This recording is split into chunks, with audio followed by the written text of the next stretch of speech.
Yada Yahuwah, Yashalam. Peace and blessing to all. Today we're reading Lamentations starting out, and then we'll be going through some more of the prophets. Lamentations, chapter 1. The desolation of Jerusalem. How solitary sits the city once filled with people. She who was great among the nations is now like a widow. Once a princess among provinces, now a toiling slave. She weeps incessantly in the night, her cheeks damp with tears. She has no one to comfort her from all her lovers.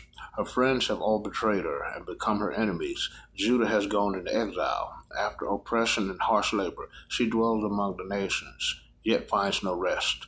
All her pursuers overtake her in the narrow straits. The roads to Zion mourn, empty of pilgrims of her feast. All her gateways are desolate, her priests groan, her young women grieve, her lot is bitter. Her foes have come out on top, her enemies are secure. Because the Father has afflicted her for her many rebellions, her children have gone away, captive before the foe.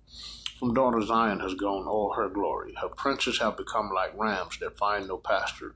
They have gone off exhausted before their pursuers. Jerusalem remembers in the days of wretched homelessness all the precious things she had in days gone by. But when her people fell into the hands of the foe, and she had no help, her foes looked on and laughed at her collapse. Jerusalem has sinned grievously.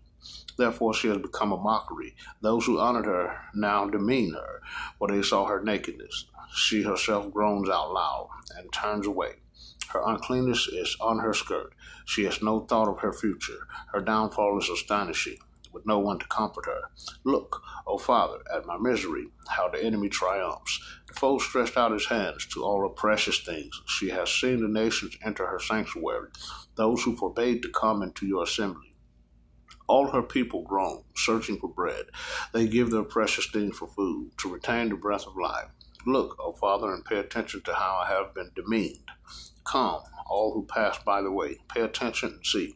Is there any pain like my pain, which has been ruthlessly inflicted upon me, with which the Father has tormented me on the day of his blazing wrath?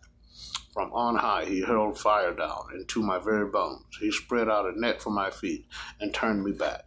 He has left me desolate in misery all day long. The yoke of my rebellions is bound together, fastened by his hand. His yoke is upon my neck. He has made my strength fail. The Father has delivered me into the grip of those I cannot resist. All my valiant warriors my Father has cast away. He proclaimed a feast against me to crush my young men. My Father has trodden in the winepress virgin daughter Judah. For these things I weep.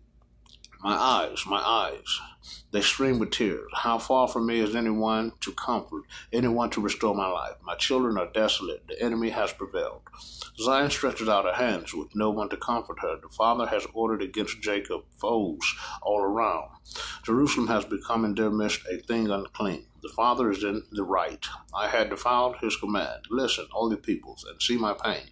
My young women and young men have gone into captivity. I cried out to my lovers, but they failed me.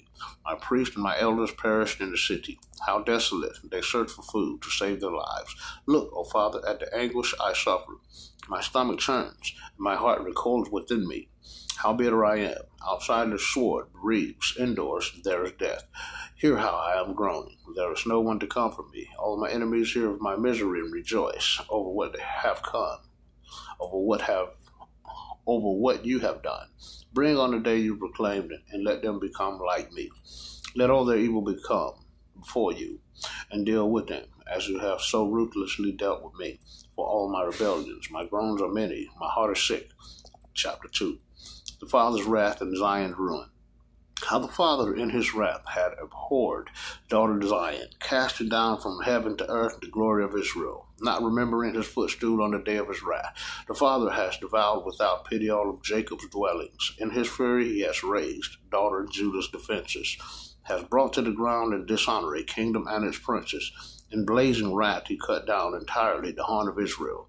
He withdrew the support of his right hand when the enemy approached. He burned against Jacob like a blazing fire that consumes everything in his path. He bent his bow like an enemy, the arrow in his right hand like a foe. He killed all those who held precious. On the tent of daughter Zion, he poured out his wrath like fire.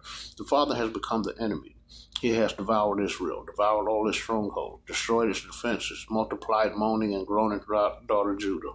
He laid waste his booths like a garden, destroyed his shrine. The Father has blotted out in Zion the feast day and Sabbath, has scorned in fierce wrath king and priest. The Father has rejected his altar, spurned his sanctuary. He has handed over the enemy the walls of his stronghold, to shout in the house of the Father on it as on a feast day. The Father was bent on destroying the wall of daughter Zion. He stretched out the measuring line, did not hesitate to devour, brought grief on rampant and walls till both succumbed. Her gates sank to the ground. He smashed her bars to bits. Her king and her princes are among the nations. Instruction is wanting. Even her prophets do not obtain any vision from the Father. The elders of daughter Zion sit silently on the ground. They cast dust on their heads, dressed in sackcloth. Young women of Jerusalem bow their heads to the ground. My eyes are spent with tears. My stomach churns. My bowel is poured out on the ground at the brokenness of the daughter of my people. As children and infants collapse in the streets of the town, they cry out to their mothers, "Where's bread and wine?"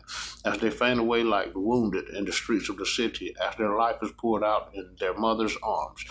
To what can I compare you? To what can I liken you, O daughter Jerusalem? What example can I give in order to comfort you, virgin daughter Zion? For your breach is vast as the sea. Who could heal you? Your prophets provided you visions of whitewashed illusion. They did not lay bare your guilt in order to restore your fortunes. They saw for you only oracles of empty deceit. All who passed by on the road clapped their hands at you. They hiss and wag their heads over daughter Jerusalem. Is this the city they used to call perfect and beauty and joy of all the earth? They opened their mouths against you, all your enemies. They hissed and gnashed their teeth, saying, "We have devoured her. How we have waited for this day. We have lived to see it." The Father has done what he had planned. He has fulfilled the threat, decreed from days of old, destroying without pity. He let the enemy gloat over you and exalted the horn of your foes. Cry out to the Father from your heart, wall of daughter Zion. Let your tears flow like a torrent day and night. Give yourself no rest, no relief for the eyes. Rise up well in the night at the start of every watch, and pour out your heart like water before the Father. Lift up your hands to him for the lives of your children who collapse from hunger at the corner of every street. Look, O Father, and pay attention. To whom have you been so ruthless? Must women eat their own offspring, the very children they have borne? Are priest and prophet to be slain in the sanctuary of the Father? They lie on the ground in the streets, young and old alike. Both my young women and young men are cut down by the sword. You killed them on the day of your wrath, slaughtered without pity. You summoned as to a feast day, terrors on every side.